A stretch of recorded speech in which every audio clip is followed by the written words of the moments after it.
पिछले वाले क्लास तक हम लोग किस प्रकार से दो ट्राइंगल को कॉन्ग्रुएंट साबित कर सकते हैं ये तो जान चुके थे। 5 हमारे पास क्राइटेरिया था, है ना। पांचों को हम लोग जान चुके हैं। और इसके बाद हमारे पास, जैसा कि हमने पिछले क्लास में कहा था, कि हमारे पास आइसोसेलेस ट्राइंगल से दो इंपॉर्टेंट थ्योरम है। हालांकि ये दोनों इंपॉर्टेंट थ्योरम आपके एनसीईआरटी में दिया हुआ है ना। तो एनसीईआरटी में खास करके जो दिया रहे ना उसको इग्नोर नहीं करना चाहिए, उससे मुंह नहीं मोड़ना चाहिए, क्योंकि एनसीईआरटी जो देता है ना बड़ा ही काम के लायक का चीज देता है कम है, लेकिन जो देता है बड़ा ही वैल्यूबल चीज देता है। तो देखा जाए यहाँ पे ये दोनों थ्योरम आपको एनसीईआरटी के अलावा बाकी बुकों में भी मिल जाएंगे। बाकी बुकों में तो और भी सारे आपको थ्योरम मिल जाएंगे, लेकिन ये दोनों कम से कम एनसीईआरटी में दिया हुआ है तो बहुत ही इंपॉर्टेंट दिया हुआ है, तो कुछ ना कुछ तो सोच समझ के ही दिया हुआ होगा, है ना। चलिए देखा जाए फिर क्या लिखा हुआ है इसमें। और ये दोनों थ्योरम बड़ा आसान भी है और आपको याद भी रखना पड़ेगा, क्योंकि एग्जाम में ये पूछ लिया जाता है ना। देखा जाए क्या है। Prove that angles opposite to equal sides of an isosceles triangle are equal. मतलब क्या हुआ इसका, यहाँ पे दो ही चीज के ऊपर बात किया गया, केवल दो ही चीज के ऊपर, एक साइड के ऊपर और एक एंगल के ऊपर, बस। देखा जाए क्या लिखा हुआ है। Prove that angles opposite to equal sides of an isosceles triangle are equal. ये यदि आइसोसेलेस ट्राइंगल है तो आपको मालूम है कि इसके जो दो अपोजिट साइड होते हैं वो दोनों आपस में इक्वल होते हैं। आपको मालूम है, ठीक है। तो जब यहाँ पे ये और ये दोनों आपस में इक्वल हो गया, ठीक है, इतना आपको मालूम चल गया कि ये दोनों आपस में इक्वल है, ठीक है। आगे क्या कहा गया, आगे कहा गया है कि angles opposite to equal sides of an isosceles triangle are equal, वो भी इक्वल होंगे, एंगल भी। मतलब क्या हुआ इसका, इसका मतलब ये हो गया कि जब ये दोनों अपोजिट साइड आपस में इक्वल हैं तो ये दोनों अपोजिट एंगल भी आपस में इक्वल होंगे। ये प्रूफ करके बताइए हमको। हमको क्या प्रूफ करना है, हमको प्रूफ करना है कि जितना ये होगा उतना ही हमारा ये होगा, हमको प्रूफ करके बताना है। हाँ, एंगल बी बराबर एंगल सी होना चाहिए, हमको प्रूफ करके बताना है, ठीक ना। चलिए कैसे करेंगे देखा जाए थोड़ा सा ध्यान से। एनसीईआरटी के हिसाब से, एनसीईआरटी के हिसाब से ये वाला जो आपका थ्योरम है ना, ये आपका थ्योरम नंबर 2 है। यहाँ पे आप लिख सकते हैं थ्योरम नंबर 2। एनसीईआरटी के हिसाब से आपका ये थ्योरम नंबर 2 है और ये आपका थ्योरम नंबर 3 है। इसको आप लिख सकते हैं इस प्रकार से। चलिए देखा जाए जरा थोड़ा सा। तो यहाँ से हमको मालूम चल गया कि यदि आइसोसेलेस ट्रायंगल है तो ये दोनों साइड हमारा इक्वल है, ठीक है, पहले से मालूम है हमको। और ये दोनों हमको साबित करके दिखाना है। चलिए, क्योंकि प्रूव पूछ दिया है तो फिर से आपको मालूम होगा कि प्रूव यदि पूछा जाए तो पहले गिवन, फिर टू प्रूव, और कंस्ट्रक्शन का जरूरत है तो कंस्ट्रक्शन कीजिए इसमें, है ना। उसके बाद फिर प्रूफ कीजिए। तो प्रोसेस के साथ हम लोग चलेंगे। देखा जाए कैसे इसको हम लोग बनाएंगे। सबसे पहले आपको मालूम है गिवन लिखा जाता है। तो इस ट्रायंगल में आपके पास गिवन क्या था, पहले से एक ट्रायंगल था ABC और उसमें आपको मालूम है कि ये दोनों बराबर हमारा होता है, यही तो गिवन था बस। चलिए, तो गिवन जो आपके पास था पहले वो लिख दीजिए। तो आपके पास गिवन था एक ट्रायंगल, नहीं आइसोसेलेस ट्रायंगल लिखिए। गिवन था आपके पास an isosceles, an isosceles triangle ABC, ये आपके पास गिवन था। और जब ये गिवन था तो आपने कंक्लूजन क्या निकाला कि यदि एक आइसोसेलेस ट्रायंगल है तो AB बराबर होगा AC के, ये आपने कंक्लूजन निकाला है।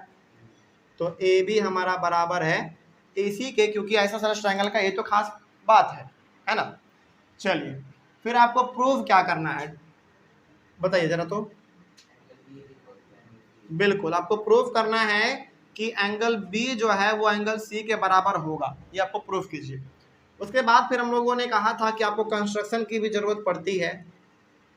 तो कंस्ट्रक्शन की जरूरत क्या है यहाँ पे जरा देखा जाए। अब हमको यहाँ पे कंस्ट्रक्शन का जरूरत है, क्या जरूरत है देखिए। यहाँ पे हमको एक एंगल बाइसेक्टर खींचना पड़ेगा इस एंगल A का, ठीक है। एंगल बाइसेक्टर का मतलब क्या हो गया कि एक लाइन खींचिए जो कि इस एंगल A को दो इक्वल पार्ट में डिवाइड कर रहा होगा, है ना। एंगल बाइसेक्टर का मतलब ये होता है कि एंगल को दो इक्वल पार्ट में डिवाइड कर देना। तो जितना ये हो गया होगा उतना ही हमारा ये हो गया होगा। मान लीजिए सपोज यदि ये हमारा पहले एंगल 60 रहा होगा तो ये 30 बन गया होगा, अब ये 30 बन गया होगा, अब है ना। तो आपने क्या किया, एक बाइसेक्टर आपने खींच दिया, ए इसका नाम रख दीजिए डी, ए बी सी हो चुका था, आपने इसका नाम रख दिया डी। ठीक है, आगे बढ़ा जाए फिर। अब तो आपने जो किया है कंस्ट्रक्शन उसको लिख दीजिए, ड्रॉ ए डी, ड्रॉ ऐसे लिखिए, draw A D is the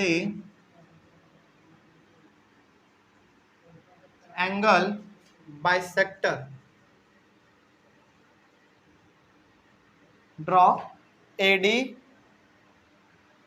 is the angle bisector of angle ए। यानी कि आपने क्या ड्रॉ किया, एडी को आपने ड्रॉ किया जो कि है किसका एंगल बाइसेक्टर, एंगल ए का, ये आपने यहाँ पे लिख दिया है। चलिए, और इसमें आपको क्या दिख रहा है, अब इसमें आपको केवल और केवल प्रूफ करना है।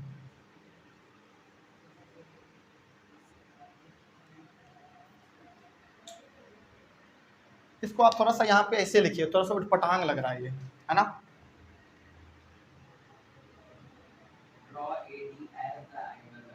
हाँ बिल्कुल से, draw AD, draw AD as the angle bisector of angle A. अब सही लग रहा है ना, उस समय थोड़ा सा उटपटांग लग रहा था, अब ठीक है। प्रूफ किया जाए, अब थोड़ा सा इसको ध्यान से देखा जाए तो, अब देखा जाए तो यदि ये आपके पास ए बी सी एक ऐसा सलस ट्रायंगल है, तो क्या अब आपके सामने एक और एक दो अलग अलग ट्रायंगल बन रहा है क्या, बन रहा है। थोड़ा सा अच्छा बाद में करेंगे, पहले देख लिया जाए। मानिए कि आपके पास दो ट्रायंगल, एक ट्रायंगल ये और एक ट्रायंगल ये, ठीक है। इस ट्रायंगल का बात यदि हम लोग करें तो जितना हमारा ए बी है उतना ही हमारा ए सी है ना, ठीक है। आगे बढ़ते हैं, फिर जितना हमारा एंगल ये वाला होगा इस ट्रायंगल में, उतना ही एंगल हमारा ये होगा इस वाले ट्रायंगल में, क्योंकि एंगल बाइसेक्टर के तहत दोनों बराबर हो गया था। उसके बाद हमारा एडी क्या है, दोनों में सेम है ना, दोनों ट्रायंगल के लिए सेम है, तो ये तो कॉमन हो गया। तो क्या आपको यहाँ पे दिख रहा है कि एस ए एस के तहत ये दोनों ट्रायंगल हमारा कॉन्ग्रुएंट होगा? नहीं, S A S, angle angle कहाँ, साइड ना पहले, ये वाला एंगल, ये प्रूफ करना है हमको, ये वाला प्रूफ करना है, ये प्रूफ करना है। देखो यहाँ पे एंगल बी बराबर से, ये प्रूफ करना है, अभी थोड़ी बराबर है, हमको प्रूफ करना है ये। तो चलिए अब हम लोग थोड़ा सा एक ट्रायंगल ड्रॉ करते हैं, आपको ज्यादा समझ में आ जाएगा। देखिए यहाँ पे ध्यान से, बिल्कुल। तो एक ट्रायंगल आपके सामने ऐसा बनेगा और एक ट्रायंगल आपके सामने ऐसा बनेगा, है ना। और ये लंबा वाला साइड हमारा सीधा एकदम वाला कौन सा है, एडी है ना, एडी लिख दीजिए। इसमें भी एडी है और इस ट्रायंगल में भी हमारा वो एडी का ही। मुंह आप किधर भी कीजिए ना, कोई दिक्कत नहीं है, इसको आप ऐसे भी मुंह कर दीजिए, कोई दिक्कत नहीं है, ठीक है। चलिए, तो ये एडी और एडी दोनों हमारा सेम है, देख लीजिए दोनों के लिए सेम है ना। आगे इस वाले ट्रायंगल को आप मान लीजिए बी वाला, है ना, तो इसमें आप लिख दीजिए बी और इसका बच गया हमारा सी। तो क्या अब आपके सामने दो ट्रायंगल बना, दो ट्रायंगल बन गया। और अब जरा बताइए तो जरा कि AD इसमें भी है, AD इसमें भी है ना। उसी प्रकार से जो हमारा AB है वो किसके बराबर है, AC के बराबर है, इसके हिसाब से ऊपर देख लीजिए, है ना। तो जो हमारा AB है वही हमारा AC है, देख लीजिए, है, ठीक है। उसके बाद जो एंगल हमारा यहाँ पे बन रहा था, यानी कि ये वाला, उतना ही एंगल क्या ये वाला बन रहा था, ऊपर में देख लीजिए तो बन रहा था ना, ठीक है। उसके बाद ये जो है हमारा साइड, ये दोनों में कॉमन है कि नहीं है। अब जो दोनों में कॉमन है तो दोनों बराबर होंगे लेंथ में, है ना।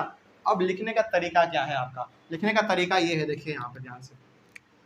अब आपके पास दो ट्रायंगल है, एक ट्रायंगल ये और एक ट्रायंगल ये, क्या कैसे लिखेंगे आप, in triangle ADB and triangle ADB आपने लिया है, तो यहाँ पे आपको लेना पड़ेगा ADC, ADC। इन दोनों ट्रायंगल का बात आप करने जा रहे हैं। चलिए, उसके बाद पहले तो ये दोनों हमारा, ये वाला और ये वाला हमारा बराबर है, कॉमन है, तो ऐसे लिखना पड़ेगा आपको, ए डी बराबर ए डी, रीजन लिख दीजिए ब्रैकेट में आप, कॉमन, दोनों में कॉमन है, ठीक है। उसके बाद फिर आप क्या लिखेंगे, एंगल ए बराबर एंगल ए, क्या लिखेंगे आप रीजन में, नहीं, एंगल ए बराबर एंगल ए, क्यों हुआ ये दोनों एंगल आपस में बराबर, बाइसेक्टर के द्वारा, है ना। तो आप यहाँ पे लिख दीजिए एंगल बाइसेक्टर, नहीं ऐसे लिखिए,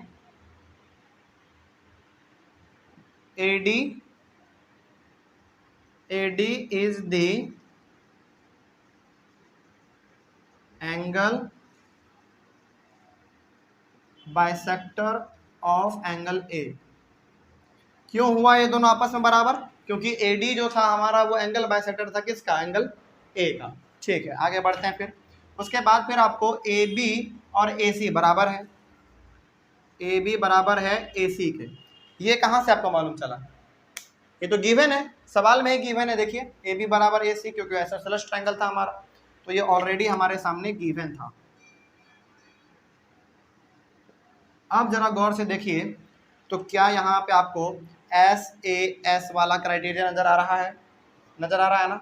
तो इस हिसाब से हम लोग अब यहाँ पे लिखेंगे hence triangle ADB is congruent to triangle ADC, reason आप लिखेंगे यहाँ पे बाई SAS, यानी कि साइड एंगल साइड के हिसाब से दोनों ट्रायंगल हमारा आपस में कॉन्ग्रुएंट है। अब एक बात और जरा यहाँ पे आप हमको सोच के बताइए जरा, कि अब जरा यदि दोनों ट्रायंगल हमारा कॉन्ग्रुएंट हो गया तो हमको साबित क्या करना था, एंगल B बराबर एंगल C। तो क्या अब हम यहाँ पे लिख सकते हैं कि एंगल B बराबर एंगल C होगा, बाय सिंपलिसिटी, सिंपल, इसके लिए तो उतना दिमाग ही नहीं लगाना है।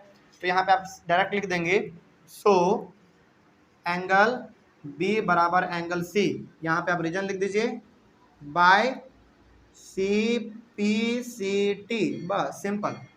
और यहाँ पे आपके पास लिखने के लिए बड़ा मजेदार सा चीज है, हैंस प्रूव्ड, हैंस प्रूव्ड। हमने पहले ही कहा था आपको पिछले क्लासों में कि यदि दो ट्रायंगल आपस में कॉन्ग्रुएंट हो जाते हैं तो सारे साइड और सारे एंगल दोनों ट्रायंगल के आपस में भी इक्वल हो जाएंगे। चलिए, तो यहाँ पे आपने समझ लिया कि ये जो हमारा एंगल B है वो एंगल C के बराबर होगा, क्योंकि कॉन्ग्रुएंट है दोनों, है ना। आगे बढ़ते हैं फिर, समझ में आ गया ये चीज। चलिए आगे बढ़ते हैं फिर, देखिए ये वाला प्रूफ हो गया। थ्योरम नंबर 3 क्या कहता है, देखा जाए। Theorem number 3, prove that the sides opposite to equal angles of a triangle are equal. Just इसका अपोजिट नहीं लग रहा है क्या, वो बिल्कुल अपोजिट ही लग रहा है। इसमें क्या था आपके पास गिवन, इसमें आपके पास गिवन था दो साइड आपस में बराबर होते हैं, उसमें कहा है कि दो एंगल बराबर है, तो दोनों साइड को बराबर आप कीजिए, सिंपल सा बात। चलिए कैसे करेंगे देखा जाए। तो इसमें भी हम लोग उसी प्रोसेस के साथ चलेंगे, गिवन ये सब बला लिखेंगे पहले। गिवन में क्या है आपके पास, गिवन में आपके पास अभी फिलहाल एक आइसोसेलेस ट्रायंगल है ना। नहीं, एक काम कीजिए पहले, ऑफर एक काम कीजिए पहले, यहाँ पे कहीं पे तो ये नहीं लिखा ना कि आइसोसेलेस ट्रायंगल है, कहीं पे ये नहीं कहा ना, तो आप यहाँ पे आइसोसेलेस ट्रायंगल नहीं लिखेंगे, तो आप केवल यहाँ पे लिखिए ट्रायंगल ABC, बस।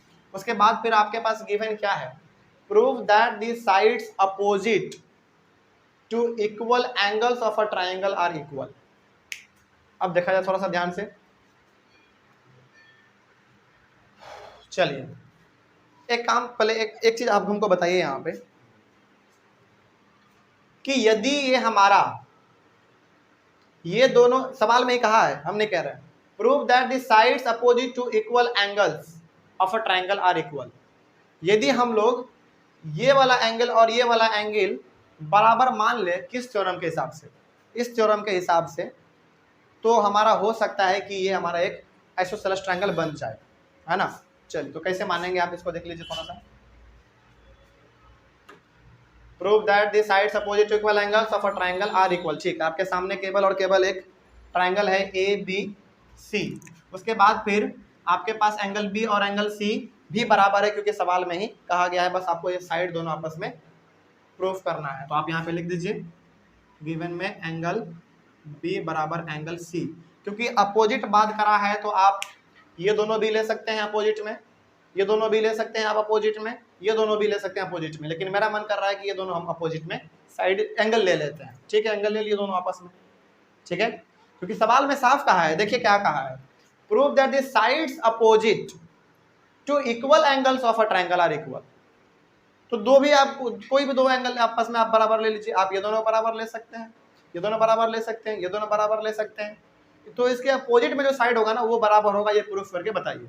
तो हम क्या किए हैं, ये दोनों अपोजिट एंगल मान लिए हैं बराबर, तो साबित कीजिए कि जब आप इन दोनों को एंगल आपने अपोजिट मान लिया बराबर, तो इन दोनों को भी आप साबित करके दिखाइए, इन दोनों साइड को प्रूफ करके बताइए। चलिए बताते हैं जरा, देखिए। तो आपके पास गिवन क्या है, एक ट्रायंगल था आपके पास ABC, और इसमें कहा है कि दो अपोजिट एंगल आपस में बराबर हैं, तो हम लोग इन दोनों को मान लिए अपोजिट।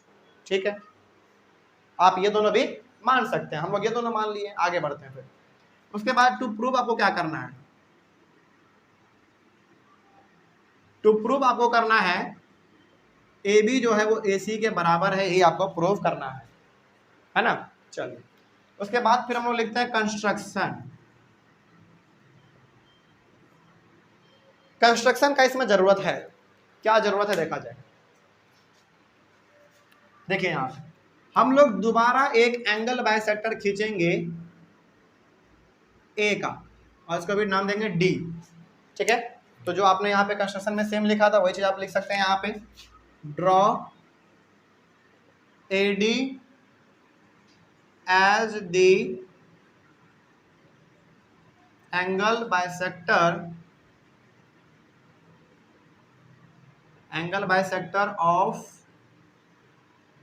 Of angle A। ठीक है, इतना हम लोग लिख दिए हैं। अब दोबारा देखा जाए तो क्या यदि हमारा एक ये AD एंगल A का बाइसेक्टर है, तो जितना ये होगा उतना ही हमारा ये होगा, है ना।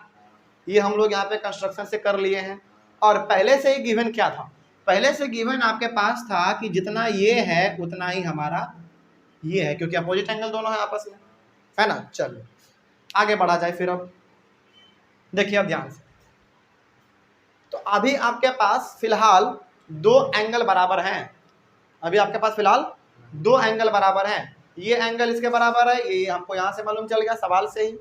उसके बाद एंगल ये बराबर है हमारा, एंगल ये कहाँ से मालूम चला, कंस्ट्रक्शन से मालूम चला। अब प्रूफ करते हैं।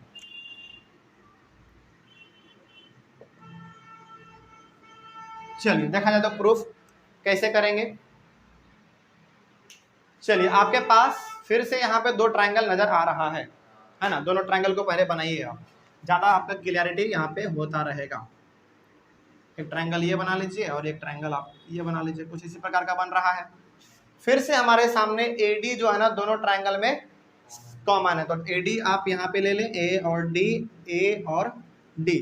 चलिए, इसको आप मान लीजिए ये वाला ट्रायंगल, ये वाला, तो इसको आप B मान लीजिए यहाँ पे, और इसको आप यहाँ पे C मान लीजिए। ठीक है, चलिए देखा जाए तो आप थोड़ा सा सजाने का काम कर लिया जाए। देखिए यहाँ पे एंगल हमारा B है एंगल C के बराबर, सवाल से ही गिवन था। चलिए, तो एंगल B जो है हमारा वो बराबर है एंगल C के। ठीक है, सजा लिए इसको। आगे एंगल ये वाला और ये एंगल ये वाला बराबर होगा, क्योंकि एंगल बाइसेक्टर हमने खींचा है AD, तो जितना ये होगा उतना ही हमारा ये भी होगा, और AD दोनों में क्या है, कॉमन है, तो जितना ये होगा उतना ही ये होगा। चलिए, हम लोग बात करने जा रहे हैं in triangle ADB and triangle ADC, इन दोनों के बारे में हम लोग बात करने जा रहे हैं। चलिए, अब जरा बताइए थोड़ा सा सोच के कि इसमें हमारा कौन सा क्राइटेरिया लगने वाला है, कौन सा क्राइटेरिया इसमें लगेगा जिसके कारण ये दोनों हमारा कॉन्ग्रुएंट साबित होगा। हमको साबित करना है कि ये दोनों साइड जो है हमारा वो दोनों आपस में इक्वल है, ये हमको प्रूफ करना है। लेकिन यहाँ पे कंडीशन देख के आप बताइए दोनों ट्रायंगल में कि कौन सा क्राइटेरिया इसमें लगने वाला है। हाँ, एंगल साइड लगेगा, क्योंकि देखिए यहाँ पे एंगल है, फिर साइड है। ऐसा नहीं कह सकते हैं कि आप साइड है एंगल है, नहीं, वो अलग हो जाता है। साइड एंगल अलग है, लेकिन एंगल साइड भी हमारा अलग है। तो यहाँ पे आपका लगेगा जो आपने पढ़ा था मेरे हिसाब से थर्ड वाला, हाँ, एंगल एंगल साइड, क्योंकि एक एंगल यहाँ है, दूसरा एंगल यहाँ है और साइड ये है। हमने कहा था कि साइड आप ये भी ले सकते हैं और साइड आप ये वाला भी ले सकते हैं, लेकिन ये बीच वाला कभी भी साइड नहीं आएगा। नहीं, आरएचएस कहाँ लगेगा? ये हमने यहाँ पे परपेंडिकुलर नहीं खींचा है, केवल बाइसेक्टर खींचा है ना। आरएचएस कब लगता है? जब हम परपेंडिकुलर खींचते तब। यहाँ पे परपेंडिकुलर हम लोग नहीं खींचे हुए हैं, केवल एक बाइसेक्टर है। बाइसेक्टर का काम है केवल इसको काटना दो अलग अलग हिस्सों में। एएएस लगेगा कैसे? देखो, ये एंगल के बराबर है, ठीक है, ये एंगल बराबर है और साइड ये दोनों आपस में बराबर है। एंगल साइड एंगल वो कब लगता था? याद करो, जब हमारा साइड बीच में होता था। एंगल साइड एंगल तब लगता जब ये दोनों हमारा आपस में इक्वल होता। Angle side angle, angle side angle. याद आ रहा है कुछ?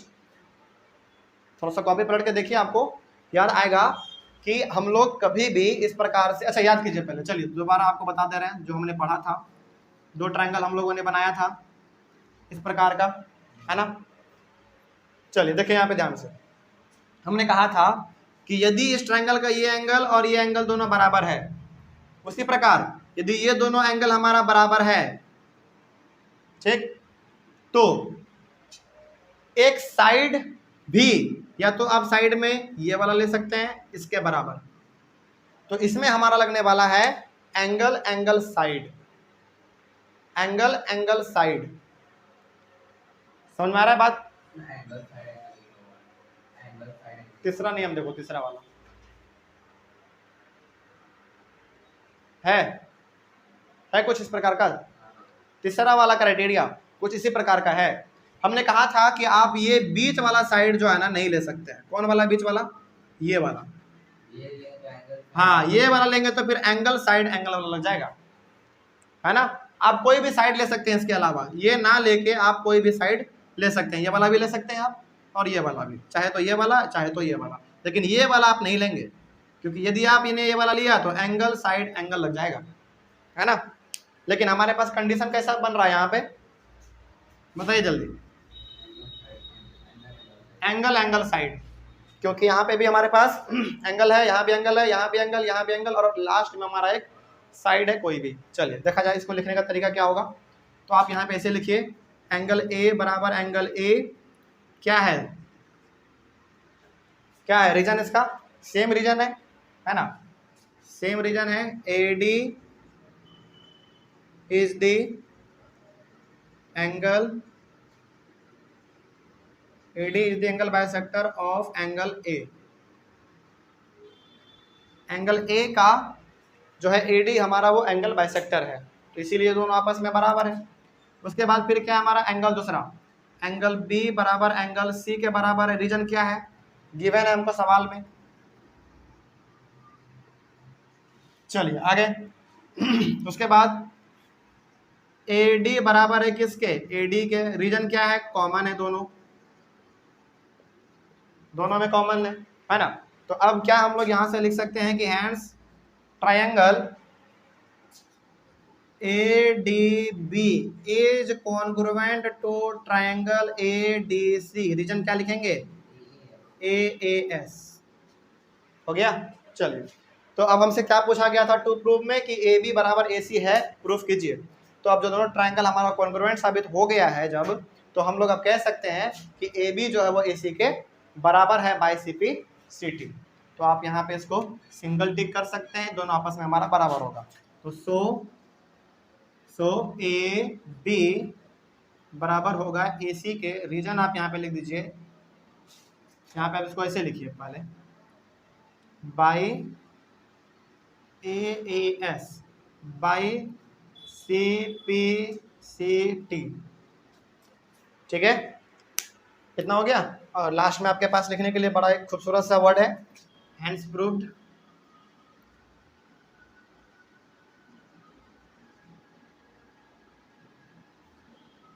हो गया ना? कोई डाउट इसमें? चलो, तो ये आपका हो गया। क्राइटेरिया कौन सा लगाएंगे इसमें कंफ्यूजन है। देखिए, ये आपको देख के पता लगाना पड़ेगा। सब ट्राइंगल को देखिए, उसके बाद फिर आप पता लगाइए। क्योंकि देखो सबसे पहला क्या है, साइड एंगल साइड, ये तो आपको मालूम चल जाएगा, बीच में एक एंगल होना चाहिए, ये मालूम चल जाएगा। उसके बाद फिर सेकंड क्या था, एंगल साइड एंगल, ये भी आपको मालूम चल जाएगा, दोनों तरफ एंगल होगा, बीच में एक साइड होगा, ठीक है।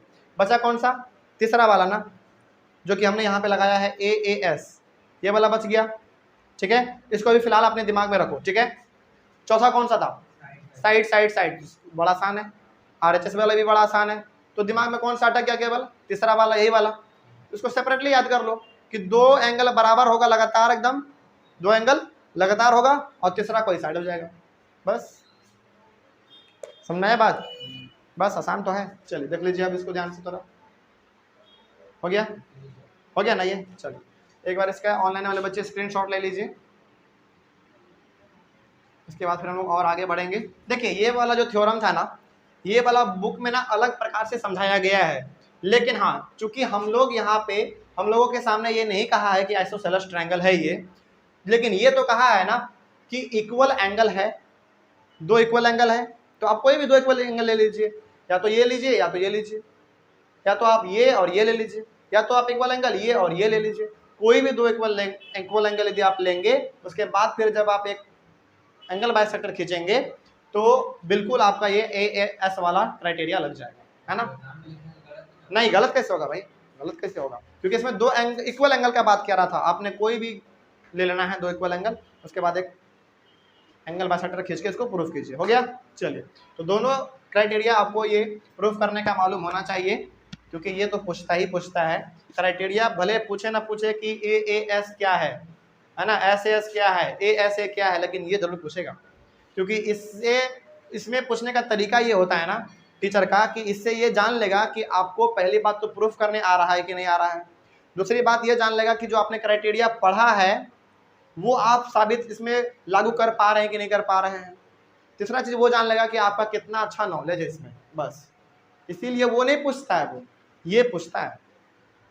मान लो कोई टीचर यदि होते भी है ना, वो पूछ ही लेते हैं वो भी चीज़, लेकिन 90% नहीं पूछते हैं, समझ में आ गया। लेकिन हाँ ये दोनों तो पूछेगा ही पूछेगा, क्योंकि इनमें आपका क्राइटेरिया भी इस्तेमाल हुआ रहता है। तो टीचर जान लेता है कि बच्चा किस प्रकार से क्राइटेरिया को समझा है और उसको किस प्रकार से लागू सवालों में कर रहा है ना। चल तो इसको एक बार स्क्रीनशॉट इसका ले लीजिए, उसके बाद फिर हम लोग अपने हाँ यहाँ इसके बाद फिर हमारा जो भी समझने वाला टॉपिक था, जो भी आपका कॉन्सेप्ट क्लियर करने वाला कॉन्सेप्ट था, वो हम लोगों ने क्लियर कर लिया है, और आई होप आपको भी क्लियर हो गया होगा। इसके बाद फिर हमारा जो सवालों को बनाने का सिलसिला चालू होगा वो पूरा स्टार्ट होगा, है ना। कॉन्सेप्ट यहीं तक आपको लेना था, उसके बाद फिर हमारा टोटल सवालों का सिलसिला चलने वाला है, ठीक ना। चलिए thank you very much and have a nice day, और मिलते हैं फिर हम अपने अगले वाला क्लास में कुछ सवालों को लेकर।